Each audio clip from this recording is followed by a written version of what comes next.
I was too focused on playing Elden Ring that I forgot that there was a tavern talk yesterday, so I apologize about that. About the Live Alive collab, the story and the character is split into two parts. For the collab character, the first half, the character they sucks. The true powerful character is in the second half with the two audio instead. So for now, don't vote for anything yet until the audio arrive. Other than that, we also got a few other things from the collab. Mainly is that we are getting a Live Alive hunt.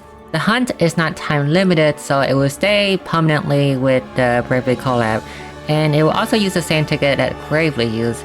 So if you use the ticket for the Live Alive hunt, you won't have a ticket to use for the Bravely hunt.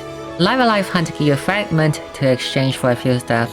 Mainly material to craft aerial weapon and to also exchange for accessory.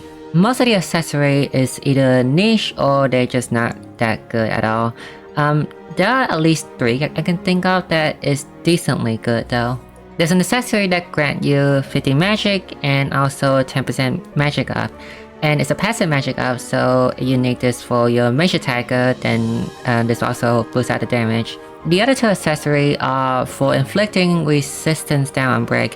One inflict 10% dark resistance down on break, the other one inflict 10% axe resistance down on break, which is extremely good for whenever axe team is meta eventually in the future.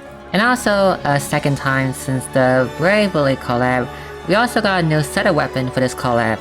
The aerial weapon. Aerial weapon are soul weapon, and the stat is identical to the weapon you would find in Heaven and Hell. And unlike the Heaven and Hell weapon, aerial weapon have the 10% damage bonus to enemy in the overworld, the exact same bonus as the one on Fortune weapon.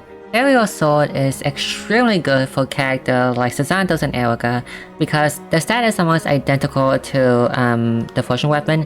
There's a bonus HP regen effect, and also there's a moon soul slot for the character. However, for a warrior who has the strongest hit split into multiple hit, like Rat and Audio, it would just still be better to use Fortune weapon because Fortune weapons still do a bit more damage than aerial weapon. Arrow Spear, the stat of an attack is not that high, so if your main attacker is someone like Leon, you're not gonna put Arrow Spear on them. However, if you're someone who's a tank though, the passive on this is that you recover 10% of the damage you take back as HP. So it's also a viable tanking option. Although if you want your tank to just be focused on full tanking, then Fortune weapon with 3 HP soul is still better. So use Arrow Spear whenever you want your tank to have both attack damage and also a bit of survivability. Aerial Dagger has an effect where if you have 4 HP, then whatever debuff you apply will be increased by 1 turn. So if you have a div that you want to just focus on full on debuffing, then just use Aerial Dagger. Although there's only a few characters I can think that would really use this as the main weapon, like Sadisa who does not do damage at all and is always debuffing. But most of the characters, the main thief like Marshall and Sonya, you still want to do damage with them, so I think other weapon is still better than Aerial Dagger. And then there's the Aerial Fan, which is the same as Bravely Fan, except you need to be at full HP for it to work. So I don't think there's much character that want to use this, because if you are using Bravely Fan, chances are you only focus on doing buffing.